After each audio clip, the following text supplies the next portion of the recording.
Aí galera, graça e paz. Eu tô aqui trazendo mais um versículo dentro do seu contexto, a gente tá estudando junto, tá? A palavra de Deus diz em 2 Timóteo, capítulo 3, versículo 16, que toda a escritura é inspirada por Deus e é útil para o ensino. Tudo bem, mas para que esse versículo ele seja útil e seja saudável, ele precisa ser avaliado dentro do seu contexto, certo? Com a intenção original do autor, como vocês já devem saber. Hoje eu separei um texto aqui muito conhecido e também muito utilizado de forma equivocada. As pessoas elas são honestas na hora que estão expressando esse versículo, mas elas estão muitas vezes honestamente enganadas. E hoje eu queria estar lendo aqui com vocês Mateus capítulo 24, no versículo 14.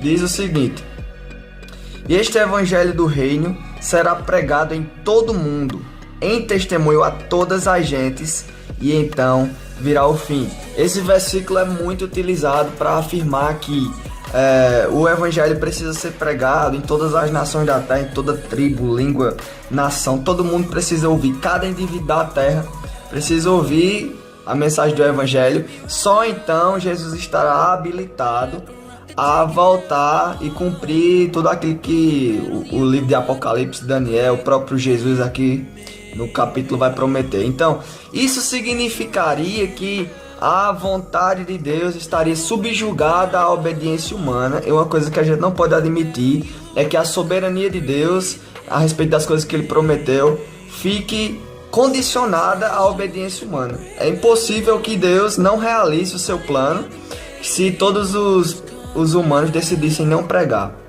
E o que é que esse versículo quer dizer então, na verdade? Você vai observar que todo o capítulo, vai estar respondendo algumas perguntas que os discípulos fizeram para Jesus. Vamos voltar aqui para o versículo 1 de Mateus 24. Diz assim: Quando Jesus ia saindo do templo, aproximaram-se dele os seus discípulos para lhe mostrarem a estrutura do templo. Jesus, porém, lhes disse: Não vedes tudo isso? Em verdade vos digo que não ficará aqui pedra sobre pedra que não seja derribada. Ou seja, Jesus estava aí profetizando a destruição do templo lá em Jerusalém. Versículo 3. Diz que estando assentado no Monte das Oliveiras, chegaram-se a ele os seus discípulos em particular e disseram: Dize-nos quando serão essas coisas. Primeira pergunta. Que sinal haverá da tua vinda? Segunda pergunta. E terceira pergunta, e do fim do mundo? Então, os discípulos questionaram Jesus a respeito de três perguntas, e tudo que você vai ver Jesus falando aqui é uma resposta para os seus discípulos em relação a essas perguntas. E aí Jesus vai começar a dizer que eles deveriam ter cautela, porque apareceriam muitos cristos tentando enganar muitos. Diz que haveria guerras, rumores de guerras aqui no versículo 6. Diz que no versículo 7 se levantará nação contra nação, reino contra reino, fomes, terremotos. E diz aqui no versículo 8, muita atenção, todas essas coisas são o princípio das dores. Então a gente entende que existe um tempo de tribulação que a terra ainda vai passar, e Jesus ele começou a responder a essa pergunta. Que sinal haverá da tua vinda e do fim do mundo? Jesus estava falando aqui sobre o período de tribulação, e ele usa essa expressão princípio das dores, uma referência muito clara do resto das escrituras, tanto do Antigo Testamento como do Novo. É uma referência aos primeiros 3 anos e meio da tribulação. Então Jesus está falando dentro desse contexto. E aí uma série de versículos aqui a partir do versículo 11 são muito citados para falar de outra coisa. Por exemplo, no versículo 12: E por se multiplicar a iniquidade, o amor de muitos esfriará. Aí os ministros falam: gente, cuidado para o seu amor não esfriar, porque a Bíblia diz que o amor de muitos esfriará. Tudo bem, tem que ter cuidado mesmo para o amor, aquela chama de Jesus, não esfriar.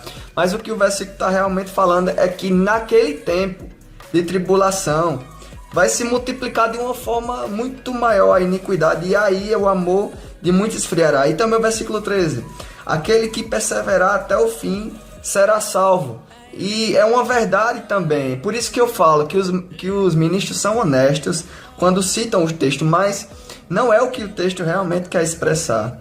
E aquele que perseverar até o fim, é nesse período de tribulação será salvo. Aquele que der a sua própria vida quando for perseguido pelo nome de Jesus, e ele disser, não, eu não nego Jesus, eu morro pela causa, esse será salvo, o que perseverar. E nós chegamos ao nosso versículo de destaque, que é esse: e o evangelho do reino será pregado em todo o mundo, em testemunho a todas as gentes, e então virá o fim. Nesse período é que o evangelho ele vai conseguir definitivamente ser pregado em todas as nações, todas as tribos. Por quê? As evidências vão ficar muito claras de que o Senhor Jesus já voltou, de que tudo que a palavra diz é a verdade. As próprias duas testemunhas que vão estar em Jerusalém vão falar sobre ele, vai ser noticiado por todo mundo. Apocalipse fala que esses dois testemunhos vão ser vistos por todas as nações. Então é isso que o versículo diz, que é nesse tempo que todas as gentes ouvirão falar de Jesus, e então virá o fim, certo? Então isso não quer dizer que hoje, se nós não conseguirmos pregar a todas as nações, Jesus não vai voltar. Embora seja uma responsabilidade nossa evangelizar, Jesus mandou ir por todo mundo e pregue o evangelho a toda criatura, é um mandamento dele. Mas isso não significa que o cronograma de Deus está condicionado dentro desse versículo, dentro dessas palavras de Jesus. Então nós precisamos entender o contexto e também aplicar o versículo na forma que ele está proposta. Uma coisa interessante, só a título de curiosidade, é que o contexto histórico também nos ajuda a entender muitas coisas da palavra. Nesse caso, um contexto futuro ao texto escrito, que Jesus falou aqui no versículo 2, que não ficaria pedra sobre pedra que não seja derribada. Então essa foi uma profecia de Jesus que se cumpriu ali por volta do ano 70, depois de Cristo, quando a cidade de Jerusalém foi ordenada que se queimasse. Então existia muito ouro no templo, lá do templo de Jerusalém, e as pessoas que estavam saqueando, elas começaram a tirar pedra por pedra para aproveitar nas brechas o ouro que ia se derretendo. Então essa profecia de Jesus se cumpre. Se a gente estudar um pouquinho do contexto histórico e daquela época, a gente vai perceber quão valoroso é esse versículo, porque é uma profecia de Jesus que se cumpre. Então, gente, queria agradecer se você ficou aqui até o final e espere mais vídeos como esse, tá? Deus abençoe a vida de vocês. Se você gostou, compartilha, dá um like aí, certo? Seja abençoado, em nome do Senhor Jesus.